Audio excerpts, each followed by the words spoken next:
Hello students, good morning. मैं Bajrang Lal from Thar computer centre Shri Vijaynagar. आप सभी का हमारे इस चैनल टीसी स्टडी पॉइंट में हार्दिक अभिनंदन है। और आज का अपना जो टॉपिक है वो रहेगा जनरेशन ऑफ कंप्यूटर। जैसा कि आपने थंबनेल में देखा होगा, ठीक है। तो आज अपने टॉपिक स्टार्ट करते हैं अपना जनरेशन ऑफ कंप्यूटर।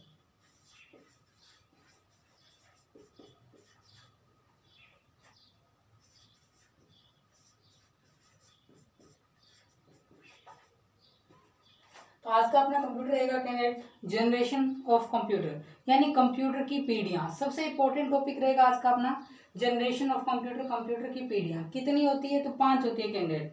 सबसे पहले आपको ये पता होना चाहिए कि कंप्यूटर की पीढ़ियां कितनी होती है। तो 5 होती है। अपने जनरेशन के अंदर क्या कुछ पढ़ेंगे, पहले थोड़े 2 मिनट के अपने डिस्कस कर लेते हैं। जनरेशन में अपने को पता होना चाहिए सबसे पहले इनका टाइम पीरियड, कि इनका टाइम पीरियड क्या रहता है कैंडिडेट, ठीक है। कि कौन सी जनरेशन कब से स्टार्ट हुई और कब तक चली, पहली बात ये आपको पता होनी चाहिए।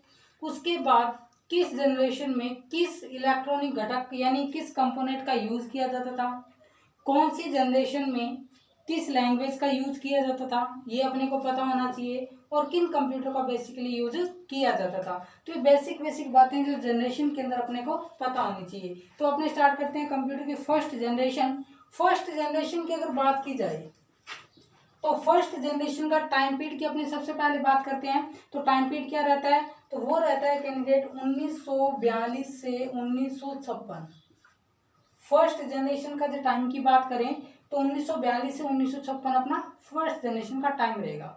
अब अगर बात की जाए कि कंप्यूटर की फर्स्ट जनरेशन में मुख्य इलेक्ट्रॉनिक घटक कौन कौन से थे, तो आपको पता होना चाहिए। एक तो रहेगा अपना वैक्यूम ट्यूब,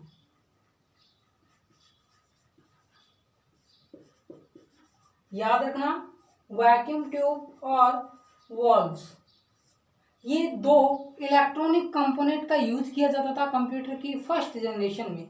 वैक्यूम ट्यूब और वॉल्व्स का यूज कंप्यूटर की कौन सी जनरेशन में किया जाने लगा? तो याद रखना है, फर्स्ट जनरेशन में किया जाने लगा। अगर बात करें वैक्यूम ट्यूब को डेवलप किया गया था 1904 में, याद रखना कैंडिडेट। वैक्यूम ट्यूब को कब डेवलप किया गया था?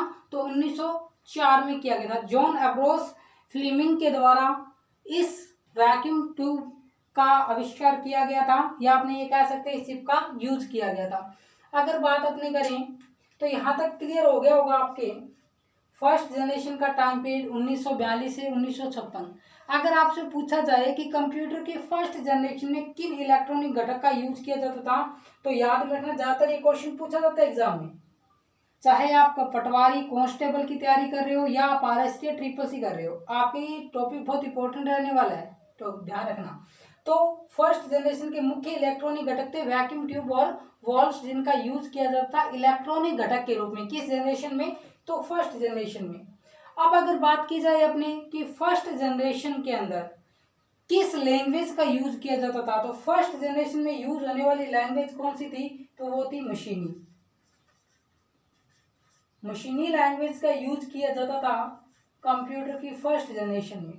तो याद रहेगा, कंप्यूटर की फर्स्ट जनरेशन में किस लैंग्वेज का यूज किया गया? तो मशीनी लैंग्वेज का यूज किया गया। अब अपने बात करेंगे कि फर्स्ट जनरेशन के मुख्य कंप्यूटर कौन कौन से थे, तो उनके नाम आपको पता होना चाहिए। एनियक हो गया कैंडिडेट, फर्स्ट आपको पता होना चाहिए क्या रहेगा अपना, एनियक रहेगा। उसके बाद अगर सेकंड की बात की जाए तो यूनिवेक और एडवेक, ये 3 थे जो अपने फर्स्ट जनरेशन के मुख्य कंप्यूटर थे, ठीक है। तो यहां तक आपको पता होना चाहिए एनियक के बारे में। एनियक अगर बात करें तो पहला इलेक्ट्रॉनिक अपना कंप्यूटर कह सकते हैं एनियक। आपको इन चीजों के बारे में और जानने के लिए आपको मेरी फर्स्ट वीडियो जो हिस्ट्री ऑफ कंप्यूटर थी वो जरूर देखें, उसके बाद ये देखें, ताकि इन चीजों के बारे में आपको समझ में आए। उसके अलावा मैंने यूनिवेक के बारे में बताया है। यूनिवेक क्या था? फर्स्ट कॉमर्शियल कंप्यूटर था कैंडिडेट, याद रखना। यूनिवेक फर्स्ट कॉमर्शियल कंप्यूटर था, ठीक है। तो याद रखना यूनिवेक क्या था? फर्स्ट कॉमर्शियल कंप्यूटर था जिसका यूज किस लिए किया गया था? तो अमेरिका की जनगणना करने के लिए। अमेरिका की जनगणना के लिए किसका यूज किया गया था? तो यूनिवे की वो कंप्यूटर था जिसका यूज अमेरिका की जनगणना करने के लिए किया गया था। तो फर्स्ट कॉमर्शियल कंप्यूटर था अपना यूनिवे। ठीक है, इन्हीं के बारे में अपने को पता है। ठीक है, उसके अलावा फर्स्ट जनरेशन में अगर बात करें तो फर्स्ट जनरेशन में इनपुट देने के लिए किसका यूज किया गया था? आपको एक चीज पता होना चाहिए कि जिस तरीके से आज अपने कंप्यूटर को इनपुट का अर्थ होता है कैंडिडेट निर्देश देना। क्या होता है? निर्देश देना। ठीक है, तो इनपुट आज की बात करें तो आज इनपुट दिया जाता है कंप्यूटर में माउस से। किससे दिया जाता है? माउस से दिया जाता है। ये अपना क्या है? माउस। ये एक इनपुट डिवाइस है जिसका यूज आज अपने किया जाता है कंप्यूटर को इनपुट देने के लिए। क्लियर हुआ? अब अगर अपने बात करें कि कंप्यूटर की फर्स्ट जनरेशन पे इनपुट किसके द्वारा दिया जाता था?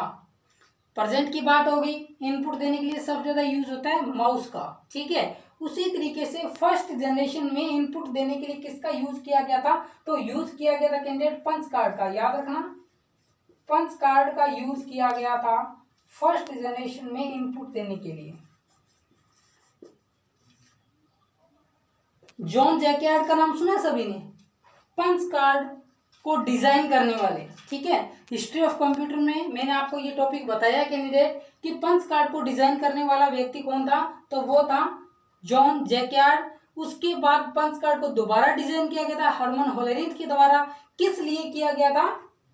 स्पीड से अमेरिका की जनगणना, सेंस अपने कह सकते हैं इंग्लिश में अगर बात करें तो सेंस यानी जनगणना। ठीक है, तो ये चीजें आपको पता होनी चाहिए कैंडिडेट। क्या क्या पता होना चाहिए? कंप्यूटर की टोटल कितनी पीढ़ियां होती है? तो 5 पीढ़ियां यानी 5 जनरेशन है। फर्स्ट जनरेशन 1942 से लेकर 1956 तक चली है, जिसके अंदर इलेक्ट्रॉनिक घटक के रूप में वैक्यूम ट्यूब और वॉल्व का यूज किया गया था। उसके अलावा किस लैंग्वेज का यूज किया जाता था? मशीनी लैंग्वेज का यूज किया जाता था फर्स्ट जनरेशन में। फर्स्ट जनरेशन के मुख्य कंप्यूटर एनिएक हो गया, यूनिवेक हो गया, एडवेक हो गया। तो ये थे मुख्य कंप्यूटर। उसके बाद इनपुट देने के लिए किसका यूज किया जाता है फर्स्ट जनरेशन में? पंच कार्ड का। यूनिवेक, यूनिवेक क्या था? तो फर्स्ट कॉमर्शियल कंप्यूटर था, याद रखना है आपको। तो ये थी अपनी कंप्यूटर की फर्स्ट जनरेशन कैंडिडेट। ठीक है, अब अपने स्टार्ट करेंगे कंप्यूटर की सेकंड जनरेशन। तो अगर इसको आपने अगर नोट डाउन करना तो साथ के साथ कैंडिडेट इन चीजों को नोट डाउन कर ले। जो कैंडिडेट पटवारी या कांस्टेबल की तैयारी कर रहे हैं उनके लिए टॉपिक बहुत इंपॉर्टेंट रहने वाला है। तो ये टॉपिक आप ध्यान से देखें और साथ के साथ इन चीजों को नोट डाउन कर लें ताकि आपको आगे एग्जाम में बहुत ही बेनिफिट मिलने वाला है इन चीजों से। कैंडिडेट बहुत इंपॉर्टेंट टॉपिक है ये। अब अपने बात करेंगे सेकेंड जनरेशन। अब अपने हेडिंग लेंगे सेकेंड जनरेशन। टाइम पीरियड की बात करें तो 1956 से लेकर 1965, 1956 से लेकर 1965 तो जो अपनी जनरेशन है वो रहती है सेकेंड जनरेशन। अब अगर बात की जाए सेकेंड जनरेशन के अंदर टाइम की बात होगी। अब वैक्यूम ट्यूब और वॉल्व के स्थान पर किन का यूज किया गया? तो ट्रांजिस्टर का। सेकेंड जनरेशन में वैक्यूम ट्यूब और वॉल्व के स्थान पर किस इलेक्ट्रॉनिक घटक का यूज किया गया? तो ट्रांजिस्टर का यूज किया जाता था सेकंड जनरेशन के अंदर। ध्यान रखना कैंडिडेट। अब अगर बात की जाए अपने सेकंड जनरेशन की अगर मुख्य भाषाओं की कि मुख्य भाषा कौन कौन सी थी तो आपको पता होना चाहिए। कोबोल होगी, फोर्ट्रॉन होगी, ये दोनों की दोनों थी वो अपनी सेकंड जनरेशन की मुख्य भाषा थी कैंडिडेट। बहुत इंपॉर्टेंट है ये लैंग्वेज। क्यों इंपॉर्टेंट है? इसका क्वेश्चन कैसे बनता है? पहले आपको ये पता होना चाहिए कोबोल और फोर्ट्रॉन किस जनरेशन की मुख्य भाषा है। तो याद रखना है सेकंड जनरेशन की मुख्य भाषा है। सेकंड जनरेशन में वैक्यूम ट्यूब और वॉल्व के स्थान पर किस इलेक्ट्रॉनिक घटक का यूज किया गया था? तो यूज किया गया था ट्रांजिस्टर का। मैं साथ के साथ आपको क्वेश्चन क्लियर करवा रहा हूँ कैंडिडेट, ध्यान से सुनना। उसके अलावा सेकंड जनरेशन का टाइम पीरियड 1956 से 1965। उसके बाद मुख्य भाषाओं की बात करें कोबोल और फोर्ट्रॉन। कोबोल क्या थी? तो कोबोल एक व्यापारिक भाषा थी या आपने कह सकते हैं बिजनेस या कॉमर्शियल। ठीक है, तो व्यापारिक दृष्टि से बनाई गई एक मुख्य भाषा थी। कौन सी? तो कोबोल। फोर्ट्रॉन क्या थी? तो फोर्ट्रॉन थी वैज्ञानिक दृष्टि से बनाई गई मुख्य भाषा। याद रखनी है, क्वेश्चन आ सकता है। वैज्ञानिक दृष्टि से बनाई गई मुख्य भाषा कौन सी थी? तो फोर्ट्रॉन थी। व्यापारिक वाणिज्य या आपने कह सकते हैं बिजनेस पर्पज के लिए जो भाषा बनाई गई थी वो कौन सी थी, तो वो थी कोबोल। तो दोनों के अलग अलग क्वेश्चंस बन सकते हैं, आ सकते हैं, तो ये भी आपको ध्यान में चाहिए। अब अपने बात करेंगे कैंडिडेट कि सेकंड जनरेशन के मुख्य कंप्यूटर कौन कौन से थे। तो पहले कंप्यूटर की अगर बात की जाए तो अपने CDC 1604, IBM का 7030 हो गया। तो ये अगर अपनी बात में कैंडिडेट, तो ये थे अपने सेकंड जनरेशन के मुख्य कंप्यूटर थे, ध्यान रखना, CDC 1604 और IBM का 7030। तो यहाँ तक क्लियर हुआ होगा आपको, ठीक है, कि सेकंड जनरेशन का टाइम पीरियड, किस कंपोनेंट का यूज किया गया, मुख्य भाषाएं कौन कौन सी थी और उनके मुख्य कंप्यूटर कौन कौन से थे। ये बात होगी अपने सेकंड जनरेशन में, इतना ही आपको ध्यान में रखना है। थर्ड जनरेशन की अगर अपने बात करें, अगर ये उतारना हो तो इसको पॉज करके आप नोट डाउन कर सकते हो कैंडिडेट। मेन बातें हैं जो मैं करवा रहा हूँ आपको, ठीक है, एक्स्ट्रा थ्योरी है वो मैं आपको डिलीट कर, जो मेन जो इंपॉर्टेंट टॉपिक है सिर्फ वो ही बता रहा हूँ जो एग्जाम में आ सकते हैं, ठीक है। अब अपने बात करेंगे कैंडिडेट थर्ड जनरेशन, सबसे इंपॉर्टेंट रहेगी अपने लिए थर्ड जनरेशन। थर्ड जनरेशन की अगर अपने बात की जाए तो थर्ड जनरेशन अपने कब से कब तक चली थी। अगर थर्ड जनरेशन की अपनी बात की जाए तो जैसे 65 पे वो खत्म हुई, तो 1965 से लेकर 75 तक ये चलेगी। एक चीज और ध्यान रखना कैंडिडेट, जनरेशन के टाइम पीरियड में हर बुक के अंदर अलग अलग मिलेगा, आपको कंफ्यूज कहीं नहीं होना। एग्जाम में कभी भी जनरेशन का टाइम पीरियड नहीं पूछा जाएगा, ये चीज ध्यान रखना। हर बुक में लगभग आपको जनरेशन का टाइम पीरियड अलग अलग मिलेगा, तो कंफ्यूज मत होना, ठीक है। ये चीजें हैं जो बताने वाली है कैंडिडेट। कई बार बच्चे ऐसे हैं जो अपने कंफ्यूजन हो जाते हैं स्टूडेंट्स, ठीक है, कि सर कुछ करवा रहे हैं, बुक्स में अलग मिल रहा है, नेट पे अलग मिल रहा है, तो आप बिल्कुल कंफ्यूज मत होना, ठीक है। जहां से भी पढ़ो, मैं ये नहीं कह रहा कि यही पढ़ो, ठीक है, बट मैं आपको करवा रहा हूँ, ऑथेंटिक करवा रहा हूँ, बट कभी भी एग्जाम के अंदर टाइम पीरियड नहीं पूछा जाएगा, ठीक है। तो अब अपनी बात करते हैं थर्ड जनरेशन की। 1965 से 1975 तक अपनी थर्ड जनरेशन का टाइम पीरियड रहता है। अब अगर बात की जाए मुख्य इलेक्ट्रॉनिक घटक की, तो वो थी आईसी चिप, सबसे इंपॉर्टेंट थी भी, इंटीग्रेटेड सर्किट। पूरा नाम याद रखना है, आईसी का पूरा नाम क्या होता है, तो इंटीग्रेटेड सर्किट होता है, ठीक है। ये आईसी चिप जो है, ये ज्यादातर इसका क्वेश्चन आता है किस धातु की बनी होती है, तो ये बनी होती है सिलिकॉन धातु की। किसकी बनी होती है कैंडिडेट, ये बनी होती है सिलिकॉन धातु की बनी होती है आईसी चिप। बनाने वाले कौन थे, तो बनाने वाले थे J.S. किल्बी, याद रखना है नाम। आईसी चिप के जनक कौन है, तो J.S. किल्बी है, जिसे आईसी चिप का जनक कहा जाता है। आईसी चिप किस धातु की बनी होती है, तो सिलिकॉन की बनी होती है। अब अगर अपने बात करें कैंडिडेट कि कंप्यूटर के साइज की, तो पहले कंप्यूटर का साइज बहुत बड़ा होता था, जब उसमें हजारों वैक्यूम ट्यूब और ट्रांजिस्टर लगे होते थे। बट उन सभी हजारों लाखों वैक्यूम ट्यूब्स और ट्रांजिस्टर को मिलाकर एक सिंगल चिप बनाएगी, जिसको नाम दिया गया आईसी चिप, इंटीग्रेटेड सर्किट, जिसके कारण अपने कंप्यूटर का जो साइज है वो छोटा हुआ था। तो इसीलिए ये अपने जो जनरेशन है वो बहुत ही इंपॉर्टेंट रहती है। उनके बीच का एक टाइम पीरियड है, याद रखना, 1960।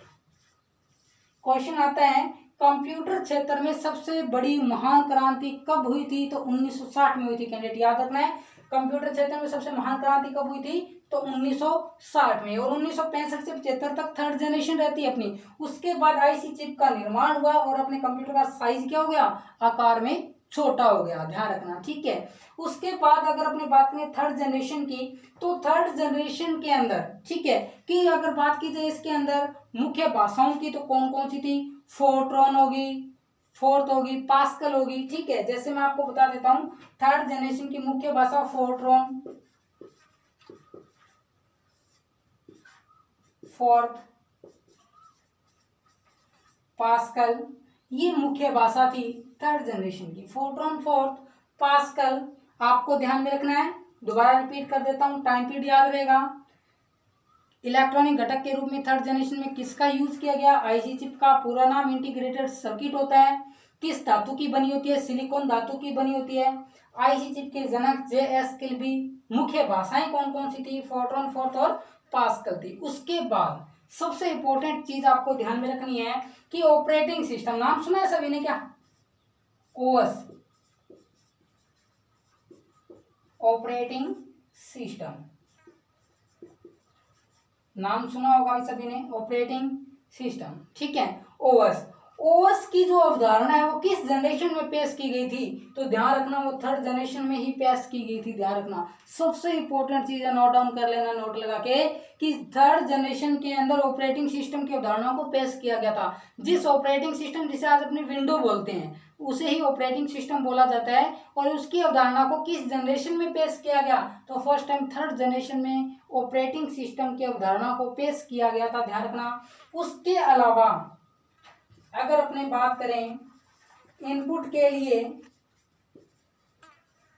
कीबोर्ड और आउटपुट के लिए मॉनिटर का यूज, इनपुट के लिए कीबोर्ड और आउटपुट के लिए मॉनिटर का यूज भी किस जनरेशन में किया गया था? तो वो भी किया गया था अपने थर्ड जनरेशन के अंदर। ध्यान रखना, दोबारा रिपीट कर देता हूं, ऑपरेटिंग सिस्टम की अवधारणा को थर्ड जनरेशन में पेश किया गया। इनपुट के लिए कीबोर्ड और आउटपुट के लिए मॉनिटर का यूज भी सबसे पहले किस जनरेशन में किया गया था?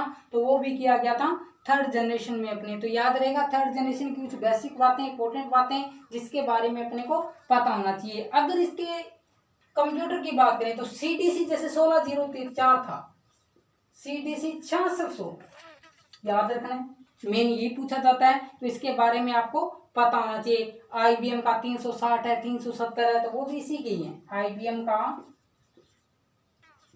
360 या 370 जो है वो भी किसका है? थर्ड जनरेशन का मुख्य कंप्यूटर है। ध्यान रखना सीडीसी 6600, ठीक है, एक सुपर कंप्यूटर था जो कामयाब नहीं हुआ था। सीडीसी 6600 अगर अपने बात करें कि भारत का पहला सुपर कंप्यूटर था सीडीसी 6600 जो कामयाब नहीं हुआ था, इसीलिए भारत का सुपर कंप्यूटर परम माना जाता है। किसको माना जाता है? भारत का सुपर कंप्यूटर कौन सा था अभी? परम 8000, याद रखना है। पहले ये था सीडीसी 6600 का, इसका नाम मिलता है, कंफ्यूज मत होना। बट ये कामयाब नहीं हुआ था, सुपर कंप्यूटर पहला ये था सीडीसी 6600, बट ये कामयाब नहीं हुआ। तो आज अपने भारत का सुपर कंप्यूटर किसे माने? परम 8000 को, जो एक कामयाब सुपर कंप्यूटर था, ठीक है। तो ये थी अपनी थर्ड जनरेशन। अब अपनी बात करेंगे फोर्थ जनरेशन की। यहां तक समझ में आया होगा सभी को?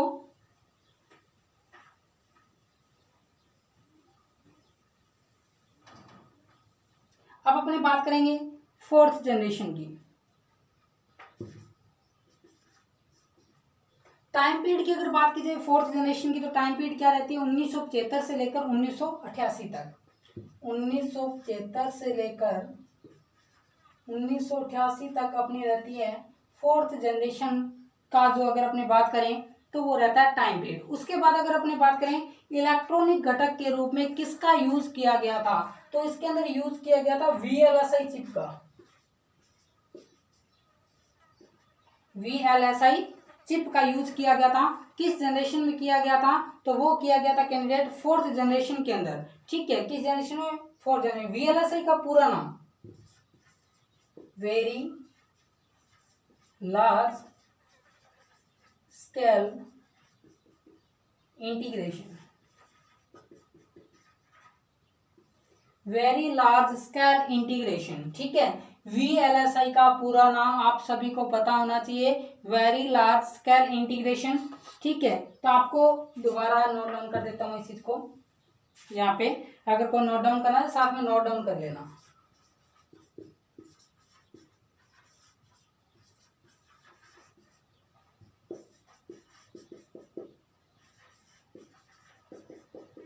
Very large scale integration, VLSI chip का यूज किस जनरेशन में किया गया था? तो फोर्थ जनरेशन में। उसके अलावा एक क्वेश्चन और आता है कि फोर्थ जनरेशन में वीएलएसआई चिप के साथ किसका यूज किया गया? तो ये भी आपको ध्यान में रखना होगा, किसका यूज किया गया था? माइक्रो प्रोसेसर का। माइक्रो प्रोसेसर का यूज भी कौन सी जनरेशन में किया गया? तो फोर्थ जनरेशन में। सबसे इंपॉर्टेंट क्वेश्चन, माइक्रो प्रोसेसर क्या होता है जिसे आप सीपीयू बोलते हो? क्या बोलते हो कैंडिडेट? सीपीयू। सीपीयू अगर अपने बात करें तो इसे अपने प्रोसेसर भी बोलते हैं। क्या बोलते हैं? प्रोसेसर भी बोलते हैं। और ये होता क्या है, तो ये होता है कंप्यूटर का दिमाग, ब्रेन ऑफ कंप्यूटर कहा जाता है किसको, सीपीयू को, जिसे अपने माइक्रो प्रोसेसर या प्रोसेसर भी कहते हैं, जिसका यूज किस जनरेशन में किया गया था, तो फोर्थ जनरेशन में किया गया था। किसके साथ किया गया था, तो VLSI चिप के साथ में किया गया था। अब अगर अपनी बात करें कि फोर्थ जनरेशन की मुख्य भाषा कौन कौन सी थी, तो सबसे इंपॉर्टेंट भाषा इसी के अंदर आती है। सबसे ज्यादा जो पॉपुलर नेम है C और C++।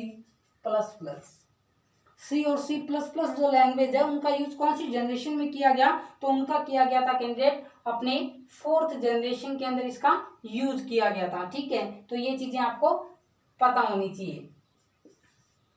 यहां तक क्लियर हुआ सभी को, फोर्थ जनरेशन क्या, टाइम पीरियड क्या था, किसका यूज किया गया। ठीक है, या अपने ये कह सकते हैं कि इसके जो मुख्य इलेक्ट्रॉनिक कंपोनेंट थे वो कौन कौन से थे।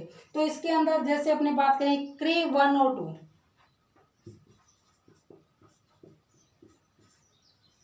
ये कौन सी जनरेशन का कंप्यूटर है, तो ये है कैंडिडेट फोर्थ जनरेशन का कंप्यूटर। क्रे क्या था, पता है किसी को, क्रे क्या था, क्रे था फर्स्ट सुपर कंप्यूटर। क्रे के 1S कह सकते हैं अपने, फर्स्ट था कंप्यूटर अपना सुपर कंप्यूटर। ठीक है, तो ये चीजें अपने को पता होनी चाहिए। ठीक है, तो अब अपने नेक्स्ट और स्टार्ट करते हैं।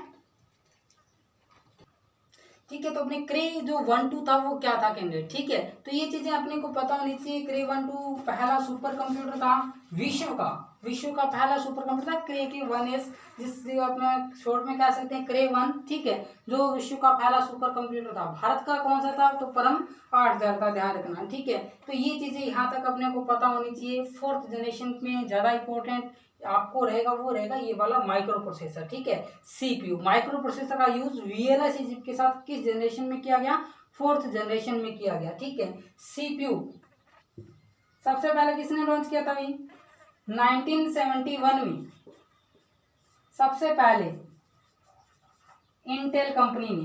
किस कंपनी ने, 1971 में इंटेल कंपनी ने अपना सबसे पहला प्रोसेसर लॉन्च किया था। और प्रोसेसर था कौन सा, तो प्रोसेसर था 4004। याद रहेगा, याद रखना है आप लोगों ने। ठीक है, पहला माइक्रो प्रोसेसर किस कंपनी ने लॉन्च किया था, इंटेल कंपनी ने। कब किया था, 1971 में। और कौन सा किया था, तो 4004। ठीक है, अब अपनी बात करते हैं नेक्स्ट की। नोट डाउन कर लेना कैंडिडेट, तो वीडियो को पॉज करके एक बार।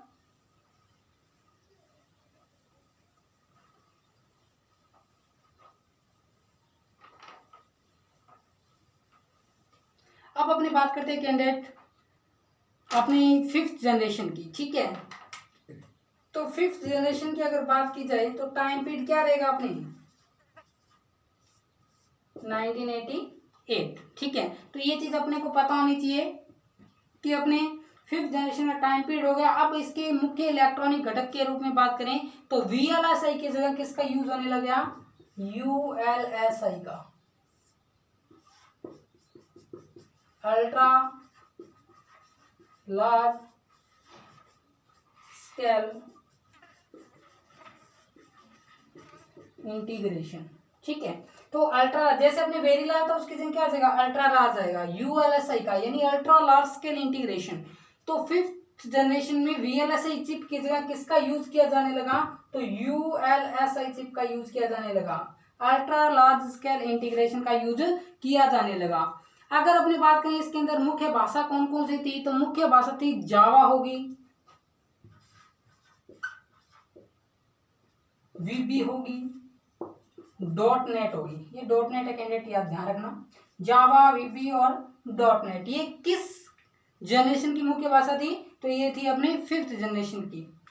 मेन ये क्वेश्चन आता है, ध्यान में रखना है, जावा। ठीक है, इंटरनेट में प्रयुक्त होने वाली मुख्य भाषा कौन सी है, याद रखना, इंटरनेट में जो लैंग्वेज यूज होती है वो जावा है। और ज्यादातर ये क्वेश्चन आता है इंटरनेट में प्रयुक्त एक मुख्य भाषा कौन सी है, तो वो जावा है जो एक, और ये तीनों की तीनों अपने ग्राफिक्स अगर अपने बात करें तो लैंग्वेज है। ठीक है, प्रोग्रामिंग लैंग्वेज है ये सारी, जावा है, VB है, .NET है। तो जावा जो इंटरनेट में प्रयुक्त होने वाली एक मुख्य भाषा है। ठीक है, तो यहाँ तक आपको ये पता होना चाहिए। अब अगर बात की जाए फिफ्थ जनरेशन के कुछ कंप्यूटर की, तो जैसे अपने पेंटियम हो गया, परम हो गया, तो ये सारे 5th जनरेशन के कंप्यूटर थे, इंपॉर्टेंस नहीं है इतने, ठीक है। नॉर्मली बेसिकली याद रखना है तो IBM हो गया, पेंटियम हो गया, ठीक है। पेंटियम जो आया था, उसके अलावा अपने ये कह सकते हैं कि जैसे परम आया था, तो वो भी सारे के सारे किसके हैं, 5th जनरेशन के मुख्य कंप्यूटर है, ठीक है। तो आज का अपना टॉपिक इतना है कैंडिडेट। अगर आपको ये वीडियो हमारा अच्छा लगा हो, ठीक है, तो इसे अधिक से अधिक शेयर करें, लाइक करें और हमारे इस चैनल को सब्सक्राइब करना न भूलें कैंडिडेट, ठीक है। और एक बात और, अगर आपको हमारे इस वीडियोस के अंदर कोई भी मिस्टेक या कुछ भी हमारे चैनल के अकॉर्डिंग आपको सुझाव देने हो, अपनी राय देनी हो, तो बिल्कुल मोस्ट वेलकम है। आप नीचे कमेंट में लिखिए, या हमारे इन वीडियोस के अंदर कुछ सुधार या ऐसे माइंड में आपको कुछ नए तरीके अगर आपको आ रहे हैं माइंड में, तो आप हमें ज़रूर बताएं, ठीक है। कमेंट में आप लिख के हमें बताएं कि सर इसके अंदर ये और होना चाहिए, आप हमें ये वीडियोस बताएं या इनके बारे में बताएं, ठीक है। तो बिल्कुल हम आपका जो हेल्प करेंगे, टोटली आपके कंप्यूटर से रिलेटेड सभी वीडियो आपको इस चैनल पर मिलेगी धीरे धीरे। पर ये है कि जो वीडियोज आगे उसे ध्यानपूर्वक देखें और साथ साथ नोट डाउन करें जो चीज़ें आपको इम्पोर्टेंट लगें। तो थैंक्स फॉर वॉचिंग स्टूडेंट्स।